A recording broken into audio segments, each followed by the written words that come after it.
Mr. Murphy, more than 8,500 COVID deaths were in long-term care settings, about 31% of fatalities. It's been 19 months since the pandemic started. You have pledged many times to do a thorough review of what happened in long-term care. Why haven't you done this review? I want to echo it's good to be here with Rowan, with you moderators. Thank you for having us, Assemblyman. Good to be on the stage with you. I think you just heard in the Assemblyman's answer, and I'll answer your question, Colleen. This race, and I suspect this debate, and we're now talking about COVID, but my guess is there are going to be many examples tonight, are going to be the difference between continuing to move forward and work toward that stronger, fairer state, or slip backward to the bad old days. And that's what this is about. This is quite clear. The tragedy today is there is a playbook. We know vaccines work. We know masking works. For folks to ignore that, disregard that playbook, is putting lives needlessly at risk. It feels like an answer you'd see in a debate in Texas or Florida. We will do exactly what I've suggested. There's no question about it. The challenge is we're still in the middle of the pandemic. It's better than it was, but it's not as good as it was on Memorial Day. We had the tragedy within the tragedy is in long-term care, and there will be a full accounting without question, independent of my office of this. So we see the dictator Murphy really pushing for the mandates across the board. At one point, when it was inconvenient for him, he lowered the decisions down to the school boards so that people would have to fight it at all different places instead of one centralized place. And then he centralized it again and made it a very strict rule. The one-size-fits-all big government mandate situation, classic big government problem. So clearly that's not the way to go. We had the highest per capita death rate in the country until very recently. Now we just slipped to number 2 behind Mississippi for COVID deaths per capita. So that should tell people that something he's doing is not right. Something is not working. And quite frankly, we've never quarantined the healthy before. And that's part of the reason. The masks, as it is, they don't protect like people hope they do. For the most part, the viruses are smaller than the spacing in the masks. So people are being emboldened by going out with masks thinking that they're protected, and they're really not. And that's why we continue to have problems. Basically, we have to go through the process to get to the herd immunity at some point. On the other hand, with Mr. Chittarelli, he doesn't go far enough. He talks about, as far as the school masks for kids, wanting to have more exemptions available. All the science that we see, especially we have a team biostatistician who is well respected and published often. It's clear that the mask mandate does a lot more harm than good to children. So the only answer to that is to get rid of the mandate, replace it with choice. Quite frankly, different parents have different concerns for their children, different levels of concern of certain things versus other things. We've never quarantined the healthy. We have to be able to function in our society. So when you wear a mask, when you get a vax, it's defensive. It doesn't stop the offensive part of someone who's not vaccinated or masked. So, I mean, look, if you're showing symptoms, if you take a test, it's positive. I mean, we know that some of those are not accurate so well, but nonetheless, it should be something like that before you are quarantined as a sick person. But only the sick should be quarantined. So we have to get away from mandates with a few exceptions and go all the way over to the other side and just say, look, if people want them for themselves or for their children to wear masks, to get the vaccine, to quarantine at home, whatever it is, that's fine. On the other hand, other people, if they don't want to do any of those things, that's also fine. That has been the way it's been for all the diseases of the past. And look what happens with this one. I mean, even with a higher transmission rate than some, it's not the highest transmission rate we've ever seen. And we've done so poorly with the method employed. That just shows you the big big government um, the big government mandate is not the answer. We have to be able to have choice. Medical personal decisions have to be between yourself and your doctor, and if you're talking about a child, their parent, and that's it. Mr. Murphy, as we recover from COVID, the state's unemployment rate is still above 7%, one of the highest in the country. At the same time, many businesses say they are struggling to hire enough workers. Why hasn't your administration been able to get more New Jerseyans back to work? You have 60 seconds, sir. Yeah, so, Ben, we have. So that, thank God it's not as high as it was at the worst of this crisis. We had our lowest unemployment rate in our state's history before this pandemic hit. And it's hard to ignore that public health is the reason why we're still at a somewhat elevated level. But we've thrown a ton of money at small businesses. Only California and New York have put more money on the street. We'll continue to do that. We unveiled a program a couple of weeks ago called Return and Earn, which is cash on the barrel for the employee to come back, but also importantly, $10,000 in the first 6 months, by the way, small businesses only, for that small business to uptrain, upskill that employee. We think that's got a lot of potential. Last I checked, I think 2,500 small businesses had signed up for that. Our unemployment rate has come down. It will continue to come down, but we want to accelerate that as best we can, and we'll continue to do that. We still have some more American Rescue Plan money to put on the street, and I can guarantee a good chunk of that will go to small businesses and getting folks back to work. Mr. Murphy, I have a follow-up. You mentioned your Return and Earn initiative. Why has it taken so long to roll out that kind of program? This is a 30-second follow-up. Well, we've put $780 million into small businesses since the pandemic began. Only California and New York have put more on the street, and we're the 11th largest state. So in all fairness, it may not have been in that program, but we've put a ton of money to work. The honest answer is we want to see what's working and what's not working. Cash on the barrel, for instance, does not appear to work. The upskilling piece, the workforce development piece with cash in the barrel for the employee, we think will work, and we're going to see it. If it does, we're going to expand that program dramatically.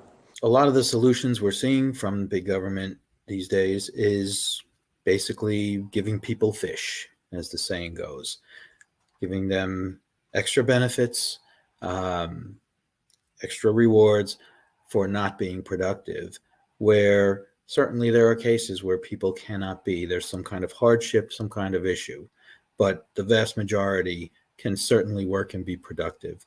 And the more productive they are, the more they should be able to make. It's really a matter of what you contribute with your productivity and your skills as to what your monetary reward should be. When we have people that are getting so many benefits that it pays to stay home instead of work, you're really disincentivizing people, and that's the big government path to socialism/communism. It's all the same, and it always ends up the same. Just look at Venezuela. So we can't really go down that path and stay down that path. It should have never happened in the first place. We are where we are now. Now we have to fix it, which is to roll that back and find a way to ease people back into the workforce where they're not now left with a sudden removal of the benefits and not being prepared to be productive again. So we have to have in our tax structure, as small as we would like it to be, some amount of funding for job training or retraining. That to me seems to be the solution to eventually get people off of the government dependency and really be self-sufficient. It's the other side of the old phrase, we want to teach them how to fish, and then we want to leave them alone. And that's what big government on both sides of the aisle always try to fight. They always try to keep everyone dependent so they can control them and control the situation. And that's why I'm doing a review of this debate instead of being on stage with the other two. There's only one reason for that, and that's the money requirement that they set, knowing that we don't take special interest money like they do. We can't possibly get there. It would take a few years for anyone to meet that 1 year goal without that special funding. So we have a situation where we have to break the control of the duopoly parties by basically getting out voting to send a message clearly that we are going to make the change if they won't change things the way they ought to be. And the duopoly have no reason to change what they do to control everything, as long as everyone follows the herd and basically habit votes for one of the two, thinking that nothing else is really an option. It is an option. I am your option. I want to be able to serve you. So if we can get back to that kind of situation, and again, in the employment context, do the retraining kind of situation to get people self-sufficient.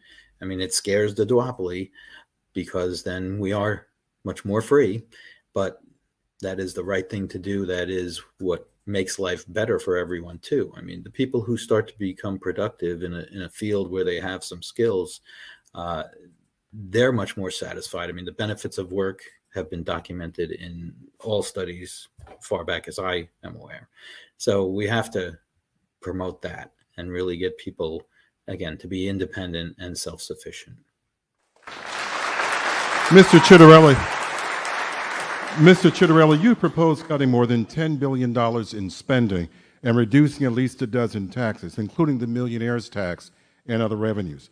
Which specific programs would you cut to balance the state budget? 60 seconds, please.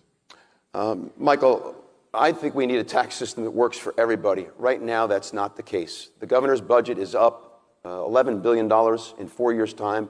That's more than 30%. I don't see any type of cost cutting going on. A lot of people forget that at the height of the Great Recession, when we experienced the revenue cliff in Trenton, the budget went from $35 billion to $29 billion within 24 months, and we didn't raise taxes a penny. We didn't borrow a dime. The budget is up $11 billion. So just as it's that easy to increase spending, I think it's just as easy if we all sit down together to tighten the belt and find places to cut. I will tell you that I believe state government is bloated, inefficient, and corrupted by certain special interests, including those that have given the governor more than $10 million over the past 5 years. So I believe there's money to be saved. I believe it's a bloated, inefficient state government. We can save money there. A lot of people don't realize the single greatest expense line in our state budget, including the federal match, $15 billion for Medicaid. May I respond? One second, Governor. Which specific programs would you cut? I'll tell you what I'll do, Michael. I will sit down on day one with the legislature. We'll have that conversation. But know this. His third budget was $42 billion. This budget's $46. If we go back to that budget, which he said was one of the greatest for New Jersey, we've already saved $4 billion. Let's look at that spending program 24 months ago. Good. Governor, 30 seconds, please. 3 quick facts. Hate to let the pesky facts get in the way. We have fewer employees in state government than the day I put my hand on the Bible. Number 2, why is the budget up? Think about it if you were a family and you didn't pay your mortgage or your rent. We inherited a complete and utter mess, and you were there for 6 years before I was. So we made a $6.905 billion pension payment, the first one in 25 years. We funded public education after you all had underfunded it by $9.2 billion. We're paying our bills. And by the way, every dime of the millionaire's tax has gone into the middle class for tax relief. Every dime. Thank you, audience. Every dime. Thank you. Mr. Chair, 30 seconds, he please. increased the budget $11 billion. If he had cut everybody's property taxes in half, I wouldn't have run for governor. I would have endorsed him. Listen, the budget's up $11 billion. People don't want a handout. They want a hand up, and they want lower property taxes in this state. Boy, that's offensive. That's offensive. That is offensive. Mr. Murphy? That's another example of forward, backward. If you're out there, Pardon me, handout, I mean, come on, man. You're not paying your bills. Mr. Murphy, over the past year, New Jersey state revenues have been helped by $4 billion in emergency borrowing. I didn't hear the beginning. I apologize. Over the past year, New Jersey state revenues have been helped by $4 billion in emergency borrowing and a portion of $6 billion in COVID relief funding from the federal government. These are one-shot revenues in that we can't rely on them again. Where will the money come from next year now that you've pledged not to raise taxes? 60 seconds, please. Yeah, I'll give you at least 2 thoughts on that. First of all, in the budget that I signed for the current fiscal year, all $4.2 billion that we borrowed is spoken for. There's a big bucket for debt repayment, and there's a big bucket for debt avoidance, meaning I'll give you an example. The South Jersey wind port, we're going to lead the nation, if not the world, in offshore wind.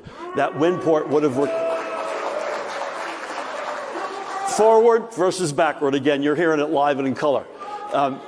That would have been a $250 million bond. We don't have to do that now. That's one part of it. Secondly, on the federal money, our state has an awful track record, I might add, on both sides of the aisle of spending one-off monies and filling up budget holes, making up for operating shortcomings. We're not going to do that.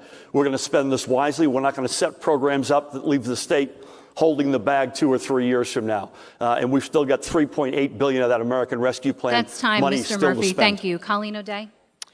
Mr. Chitterelli, you've called for an overhaul of the state's school funding formula as a way to lower property taxes, calling for, quote, fairer and flatter funding.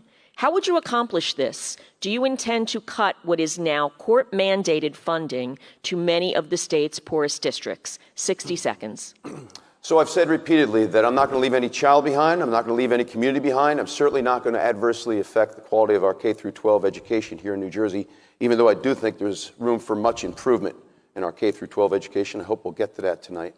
Under Governor Chitterelli, we're not going to send aid to the owner of a $1 million home in places like Jersey City and Hoboken. That's what the current formula does. That's the reason why the owner of a $1 million home in a place like Jersey City and Hoboken, towns that have experienced significant revitalization, are paying less in property taxes than a $400,000 home in places like Toms River, where the governor has cut aid significantly. Many of towns in Hunterdon County that have lost aid, Parsippany, my hometown of Hillsborough. That's not fair. That's something the Supreme Court doesn't know. It doesn't realize that by the way we send aid to places like Hoboken and Jersey City, $1 million homes pay less in property taxes than a $400,000 home.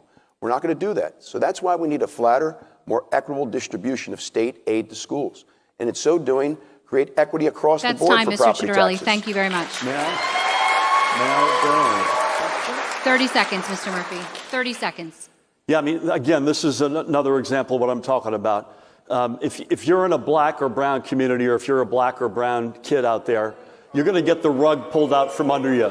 This is the same flat funding formula that Chris Christie proposed in the spring of 2016, and he was driven out of the state. This is an us versus them move. There's enormous progress being made in black and brown communities where there's a lot of money being put to work. We have the number one public education system in America, but we don't have the equity we need. But the progress is undeniable.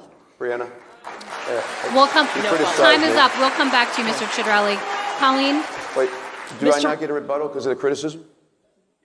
30 seconds, Mr. Chitterelli. I'm sorry? 30 seconds. So it's interesting when he talks about the black and brown community. In his 4 years in office, he has not approved a single charter school for the city of Newark, where 2/3 of the residents want charter schools. Not one. And if we want to get into the weeds of my formula, know this: it's not the flat funding formula that Chris Christie proposed, which would never pass muster with the Supreme Court. Mine will. He has not approved a single charter school in 4 years in Newark where they want them. Forward versus backward. Okay, we have to move. We have to move along. Well, clearly there are several areas of the budget that can be taken apart and put to some better efficiency. Many cases with the free market and privatization, even shared services with other municipalities or between different municipalities. All those things are helpful, but we have really three big hitters in this arena of how do we cut the taxes. We start out with the school administrations. When we were younger, my generation was younger, and we were having small kids, everybody voted overwhelmingly yes for every school budget every year because it was the sacred cow of, oh, it's our children. We can't possibly deny the budget because then we're shortchanging our children. We'll be bad people and bad parents. Well, the problem is the money never made it to the classroom. And that's why, even though teachers have had some improvement with salary, certainly over the years, but they still have to get their own supplies and they still have to do a lot of things on their own. Also on the process side of teaching methods and things like that, the mandates have come from up top, a classic centralization that shouldn't be in place. So, on the other hand, all those budget increases over the years, they went to the administrations. And now we have multi-layers in all the numerous districts we have in the state that are really overkill in terms of layer upon layer of bureaucracy, all with, I would consider to be inflated salaries, bloated salaries, just totally not in line with the market, and because government doesn't have to be in line with the market if it doesn't want to. And it just smacks in the face of the idea of trying to improve education. We were, as a country, number one in the country many years ago, back to 70s and 60s, 50s, whatever. And then we established the Federal Board of Education under Carter. And then, of course, we also had the New Jersey State Board of Education come along.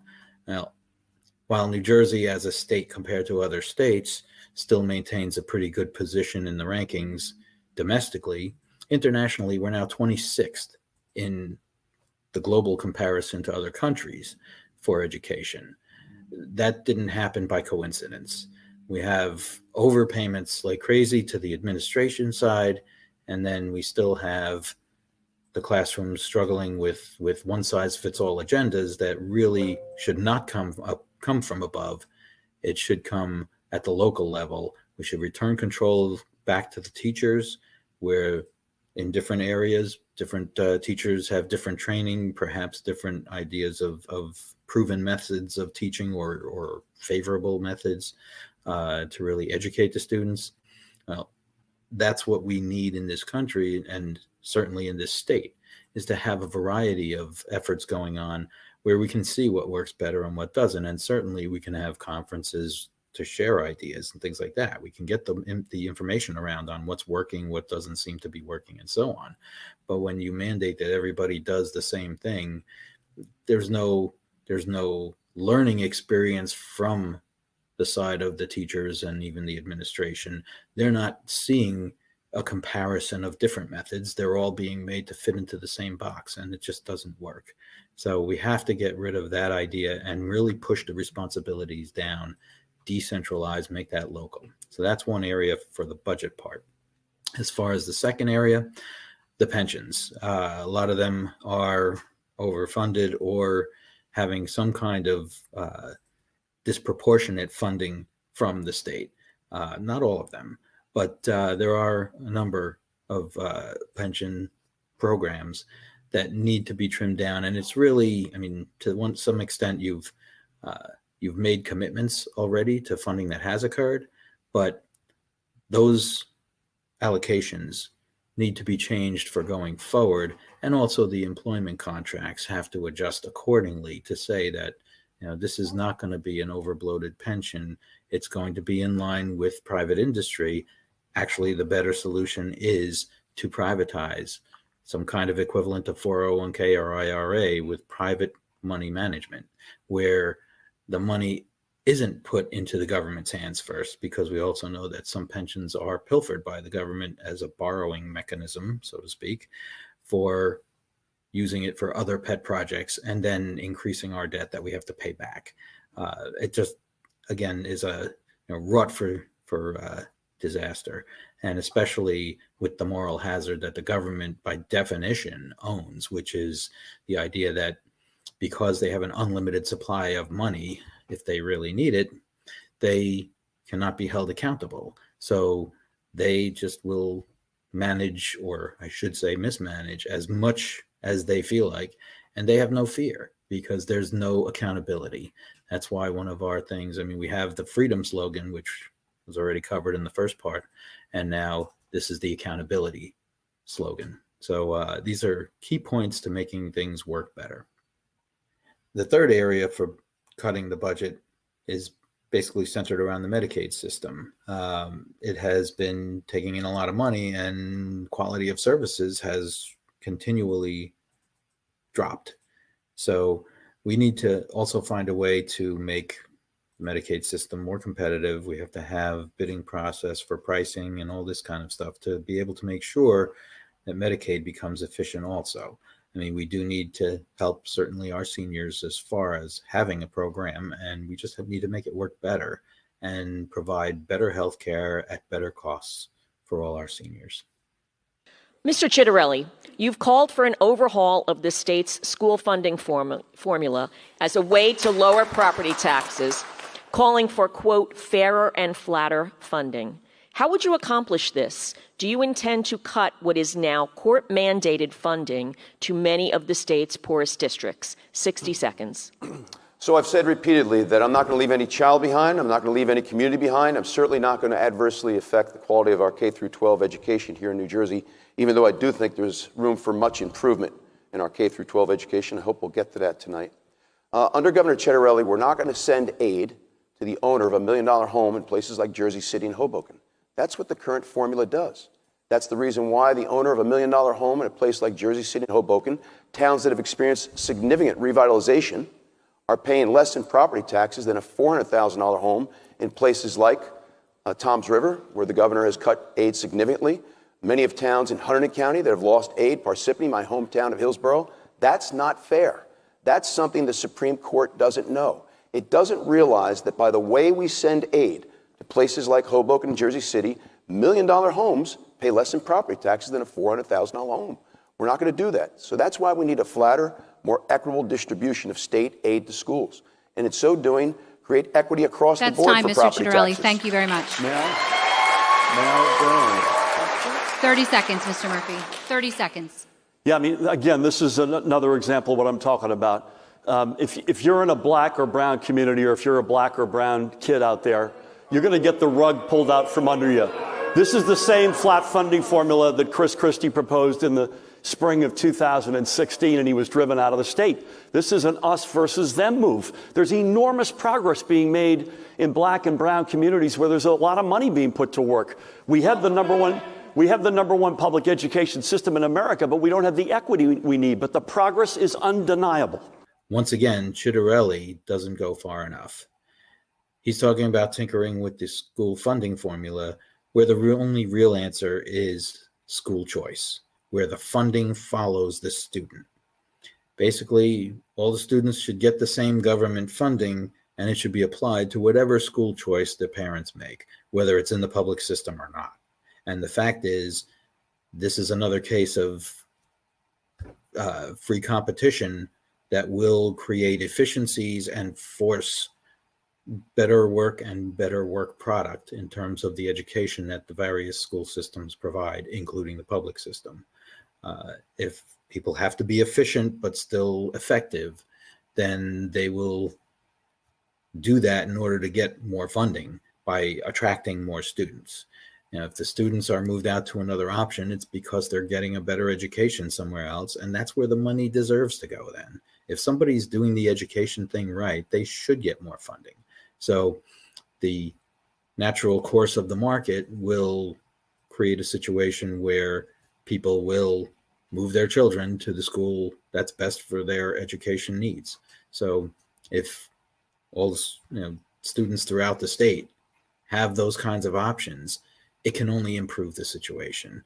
And again, certainly internationally, we have a long way to go to be able to get back to the top. And that's where we want to be with our children. We want them to be the best educated workforce when they grow up, and we want them to be productive and effective in order to do all the things about innovation and creativity and productivity to make this the gold standard of living in this country and in this state versus other places. We want to be the best. We were a long time ago, and we need to get back to that. Mr. Murphy, you campaigned calling marijuana legalization a matter of social justice.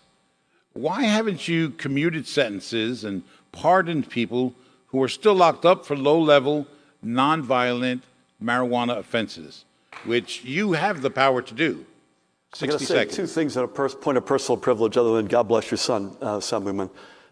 This would have been my late brother Wal's 77th birthday, so God bless you, pal. And I meant to acknowledge my wife, and three of our four kids are here, and the fourth one, Charlie's watching at home.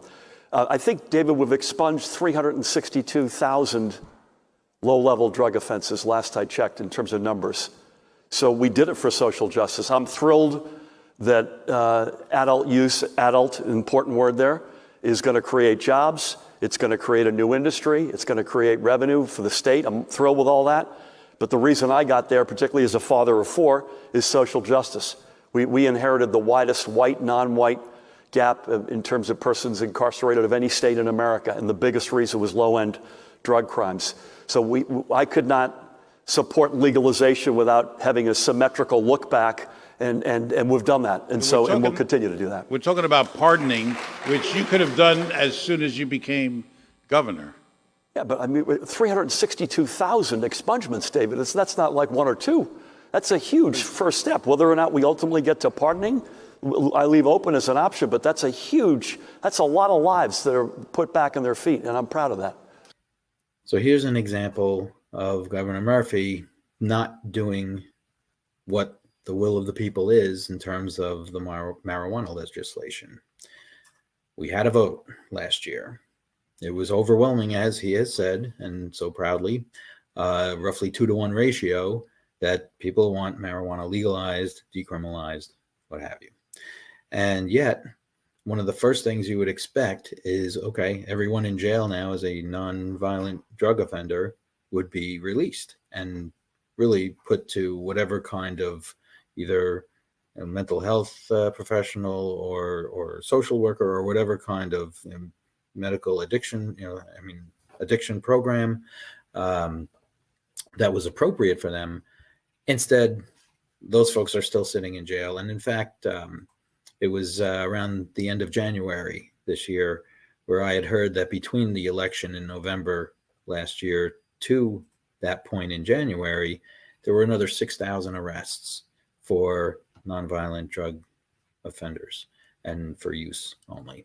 So that tells me that, well, he tries to talk a good game about caring about the minority communities that are inordinately impacted by the drug laws. And he mentioned in the prisons, we have disproportionate minority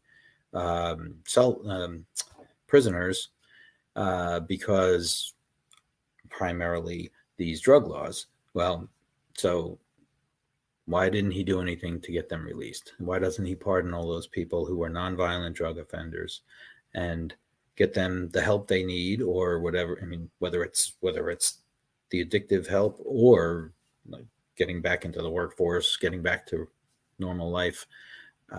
This was the priority. I mean, it's one thing to get to the point of talking about legalizing and decriminalizing, and that's all good. But we have to get people back out of prison and back on their feet. And otherwise, I mean, we have to just make sure that we have good information for folks in terms of what they would like to use or not use, just like with alcohol, with prohibition. I mean, we know that the rules don't work, just like the drug war didn't work. So we want to make sure that we have a situation where people can get the information they need to make good choices. Also, of course, it's parents' job to teach their children to make good choices early on, but with the idea that if they want to do something as an adult that really, I mean, maybe it can be harmful to health in some way if it's overdone, but that's the freedom that adults have. They can choose to do these things. And as we've seen with the past examples, it never works to restrict that. It just makes the situation worse.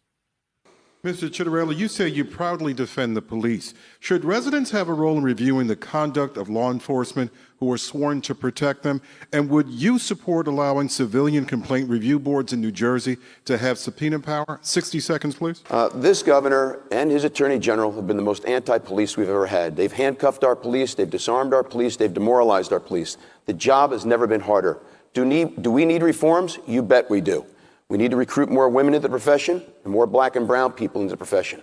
And we need more community policing programs to build trust and a great relationship between the community and our police. I'm very, very fearful of the number of programs that are being talked about by the governor and other Democrats around the state, such as getting rid of qualified immunity, civilian review boards with subpoena power, putting disciplinary cases on the internet.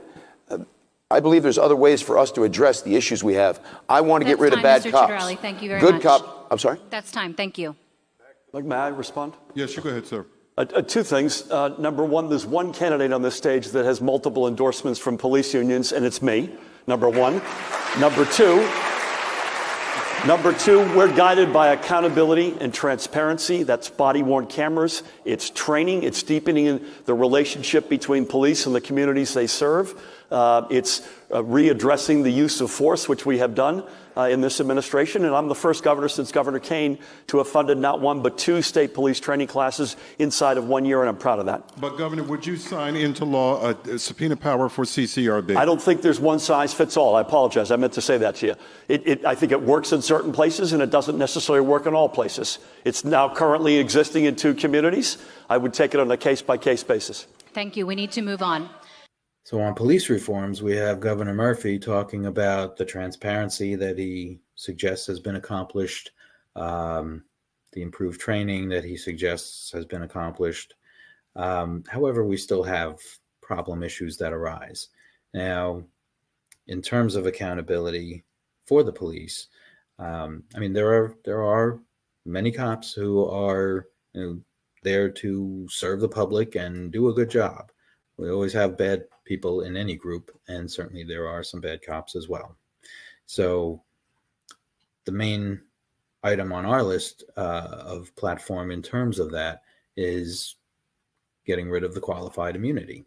It seems like it's too protective, where on the one hand, police make split-second decisions, and it's harder to question those when we're not in them, I think, to some degree. However, there are clear violations that occur, and excessive use of force depending on the situation. And we really have to help train the police in terms of better interaction with suspects or what have you. Also, and I've spoken to several police officers at many of the tour events that I've been on with my 221 county tours, plus all the other stops I've made this year.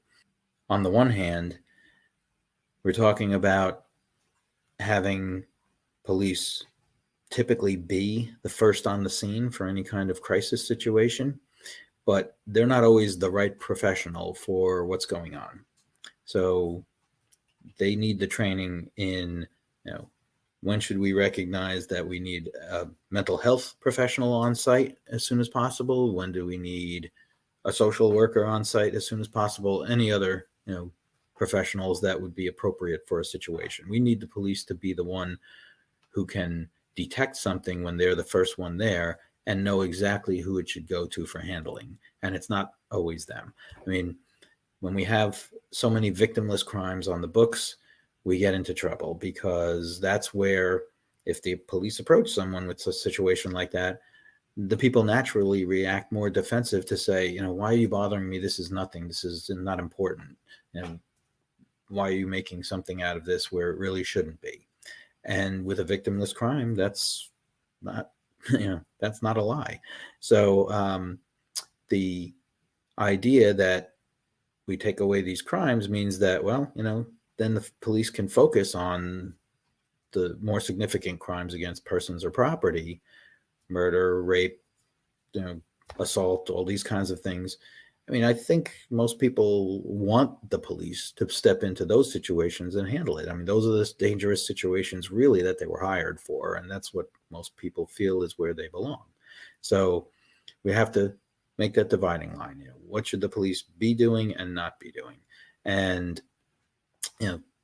my feeling is that if we do that, we'll have far less incidents like George Floyd, or even going back a little bit for me is Rodney King, or any of these other stuff. If there's certain things that are happening, then the police have to know that they're not having the pressure to deal with every single situation, no matter what it is. It should be more logical. And that's reform of the criminal justice system. It's reform of the laws, and it's also extended training.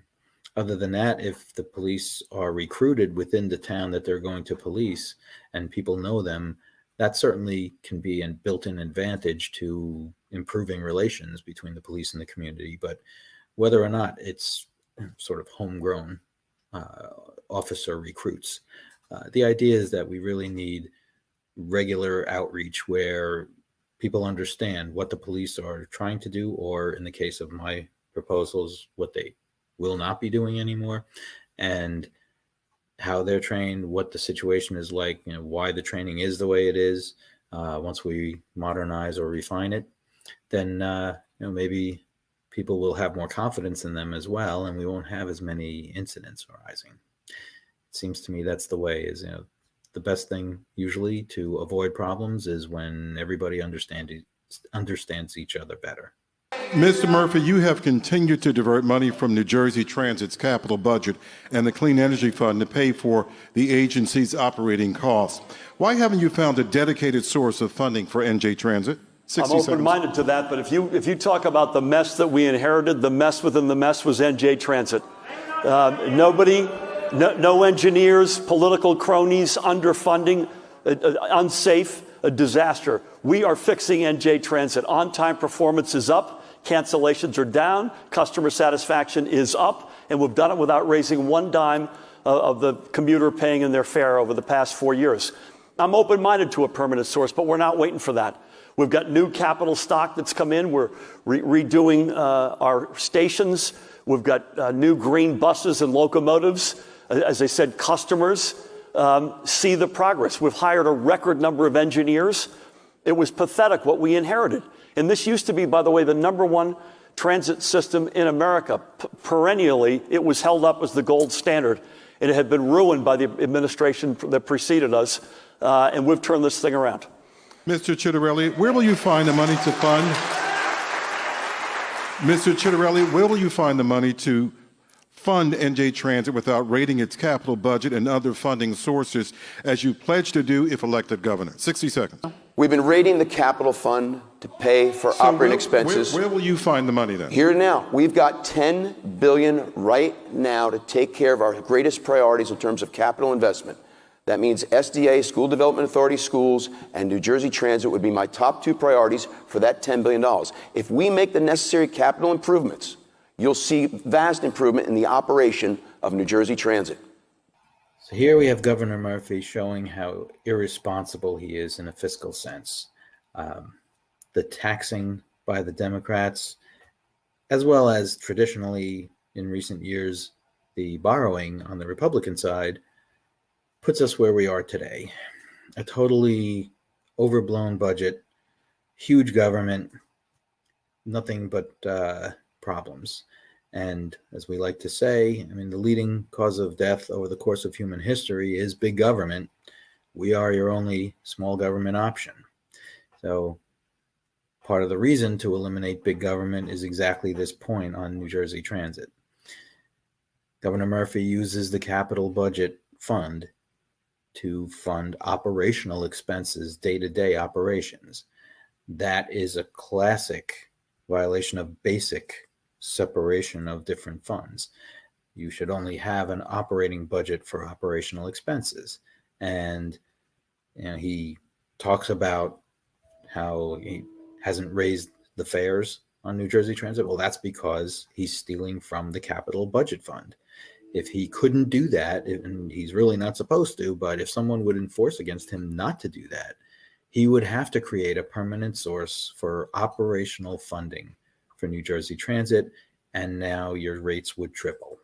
Okay, so that is the inherent problem with his answers.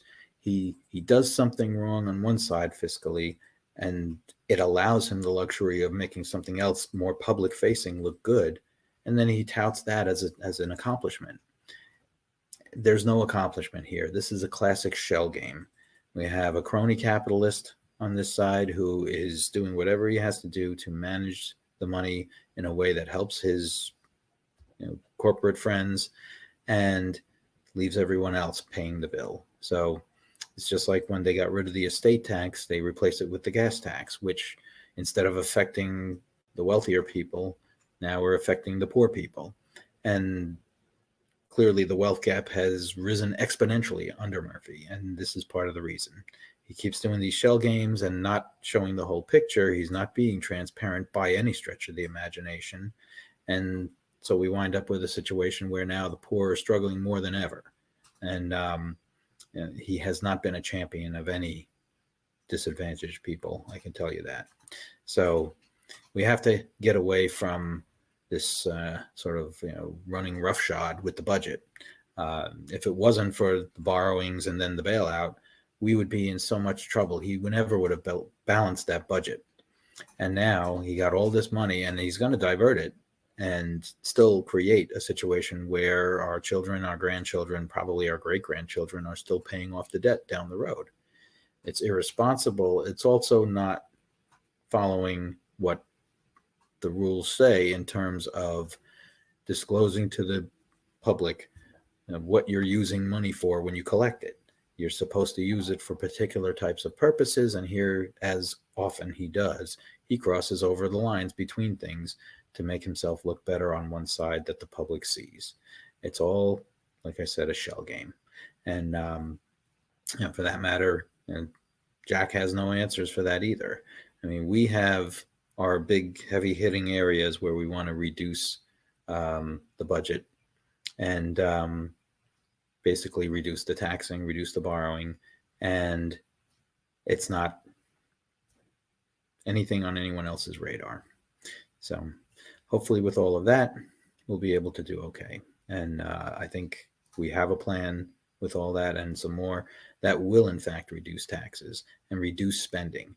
I mean, the taxes can go down maybe temporarily once in a while to make people look good, especially in an election year. But the true test is, are you cutting the spending? Well, we have that plan and we can make it work.